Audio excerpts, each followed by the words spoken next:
Israel परमेश्वर की स्तुति करे, यहोवा की स्तुति करो, यहोवा के लिए नया गीत गाओ। परमेश्वर का वचन कहता है भक्तों की सभा में उसकी स्तुति गाओ। परमेश्वर का वचन कहता है यहोवा की स्तुति करो, यहोवा के लिए एक नया गीत गाओ, भक्तों की सभा में उसकी स्तुति गाओ। परमेश्वर आज आपकी जिंदगी में छोटे छोटे जो काम आप करते हैं, विश्वास के छोटे छोटे जो मिरेकल आपकी जिंदगी में हुए हैं, यह एक आत्मिक भजन के रूप में जब आप प्रशंसा करते हैं तो भजन के रूप में यहोवा को और यहोवा के नथनों को प्रिय लगते हैं। तो बाइबल कहती है कि यहोवा की स्तुति करो, यहोवा के लिए एक नया गीत गाओ। आपको यहोवा के लिए नए आत्मिक गीतों को गाना है। इन पुराने गीतों को जो आप गाते चले आ रहे हैं चर्च के, इन गीतों के अलावा अब आत्मा में आप इतने सयाने और सक्षम हैं कि आप अपने मन से यहोवा की प्रशंसा के लिए आत्मिक गीत बना सकते हैं और अपनी गवाहियों के गीतों के साथ परमेश्वर को धन्यवाद दे सकते हैं। परमेश्वर की इच्छा को पालन करें। वचन कहता है इस्राएल अपने कर्ता के कारण आनंदित हो, सियोन के निवासी अपने राजा के कारण मगन हो। वे नाचते हुए उसके नाम की स्तुति करें और ढप और वीणा बजाते हुए उसका भजन गाए, क्योंकि यहोवा अपनी प्रजा से प्रसन्न होता है। वह नम्र लोगों का उद्धार करके उन्हें शोभायमान करेगा। भक्त लोग महिमा के कारण प्रफुल्लित हो और अपने बिछोने पर पड़े पड़े जय जयकार करें। उनके कंठ से परमेश्वर की प्रशंसा हो और उनके हाथों में दोधारी तलवार अर्थात जीवित परमेश्वर का जीवित रेमा, जीवित परमेश्वर का जीवित वचन उनके हाथों में रहे। परमेश्वर के सुसमाचार उनके हाथों में रहे कि वे जाति जाति से पलटा ले सके। आपको अधिकार दिया गया है सुसमाचार से जाति जाति से पलटा लेने का, बदला लेने का अधिकार दिया गया। पलटा लेने का मतलब वो वाला बदला लेना है जिससे अपने शत्रुओं से आप बदला ले रहे हैं। नहीं नहीं नहीं, उनको पश्चाताप के साथ परमेश्वर के राज्य में ले आने का, उनको परमेश्वर सच्चे परमेश्वर के पास में ले आने का अधिकार आपको दिया है। और वचन कहता है और राज्य राज्य के लोगों को ताड़ा ना दे सके।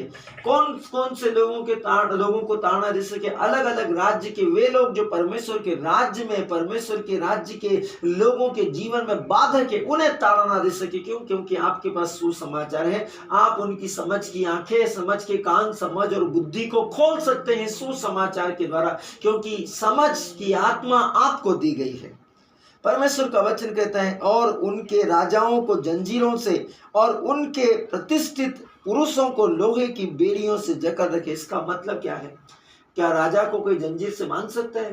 क्या प्रतिष्ठित पुरुषों को कोई बेड़ियों से जकड़ सकता है? परमेश्वर आपको बोल रहे हैं, सर्वशक्तिमान का वचन आपसे कहता है, परमेश्वर का वचन कहता है सबसे पहले राजा और अधिकारियों के लिए, तिमुथियुस के नाम संत पौलुस का पत्र में परमेश्वर ने कहा सबसे पहले राजा और अधिकारी और ऊंचे पद वालों के लिए प्रार्थना करो। यदि वे प्रार्थना, आप उनके लिए प्रार्थना नहीं करेंगे तो वो किन के हाथों में होंगे? दुष्ट दानवों के हाथ में। तो राजाओं के ऊपर जो अधिकारी है, तो उनसे बड़े अधिकारी उनके ऊपर काम करने वाली दुष्ट आत्माएं हैं। उन दुष्ट प्रतिष्ठित आत्माएं जो उनके जीवन में एक बुरी इच्छा शक्ति के वर्चस्व के साथ, जैसे हिटलर को देखे तो हिटलर नहीं, उसका स्वभाव दिखाई देता है, क्रूरता और भयानकता। आपको समझ में आना पड़ेगा उसके स्वभाव से कि इसका स्वभाव, इसका नेचर कैसा है। तो ये दुष्ट शक्तियों का नेचर और स्वभाव के विषय में है। परमेश्वर का वचन कहता है उनके राजाओं को, दुष्ट आत्माओं के अधिपतियों को, जो राजाओं की बुद्धि के ऊपर शासन करते हैं, जंजीरों से, और उनके प्रतिष्ठित पुरुषों को, जो प्रतिष्ठित और गणमान्य लोगों और ऊंचे पद वाले जो शासन के ऊंचे पद पर हैं, जिनकी मति को दुष्ट अंधकार की शक्ति और शैतानों ने भ्रष्ट कर दिया है, उनको जंजीरों से बांध सके। अधिकारियों को नहीं, बल्कि उनके अंदर काम करने वाली दुष्टता की आत्माओं को, जो उन्हें संचालित कर रही, उन्हें ऑपरेट कर रही, उनके ऑपरेट से बाहर निकालकर वे पवित्र आत्मा के अधिकार में जाए। इसके लिए आपको अधिकार दिया गया। आत्मा की तलवार आपके हाथ में दी गई है, वचन सुसमाचार आपके हाथ में दिया गया, ताकि आप जाकर जातियों को सुसमाचार सुनाओ। बाइबल कहती है वे सत्य को जानेंगे और सत्य उन्हें आजाद करेगा। आपको जिम्मेदारी दी गई है। यदि आप नहीं करेंगे तो कौन करेगा? सोचिए, आप इस विश्व के लिए प्रार्थना नहीं करेंगे तो कौन करेगा? आपको प्रार्थना करनी है। बाइबल कहती है मांगो और तुम्हें दिया जाएगा। आप कलीसिया है, आप परमेश्वर का सियोन है, आप परमेश्वर का इज़राइल है, आप परमेश्वर के पहलोटे हैं। परमेश्वर ने आपको चुना है, तो परमेश्वर ने यदि आपको नियुक्त किया, चुना है, तो आपको जिम्मेदारियां दी है, तो उन जिम्मेदारियों के लिए आपको अधिकार भी दिए गए हैं। जिस दिन आपने बपतिस्मा लिया था उस दिन स्वर्ग से आकाशवाणी की गई और दुष्ट शक्ति के संसार को कहा गया, यह मेरा बेटा है, यह मेरी बेटी है, इस पर मैं अत्यंत प्रसन्न हूं, इसी की सुनो। आपकी सुनने के लिए उनको निर्देश दिए गए। आप इसको समझे मेरे प्रियो और इसका इस्तेमाल करें, इसको विश्वास के साथ में इस संसार के अंदर इस्तेमाल करें। वचन कहता है सर्वशक्तिमान परमेश्वर का वचन, जीवित परमेश्वर का वचन, पवित्र परमेश्वर का वचन, महामही परमेश्वर का वचन कहता है और उनको ठहराया हुआ दंड दे। आपके पास पवित्र आत्मा की सामर्थ्य है जो उन्हें उनके ऊपर शासन करने वाली दुष्ट शक्तियां हैं उनको दंडित करने का अधिकार किसके पास में है? पवित्र आत्मा के पास। वो आपके अंदर है।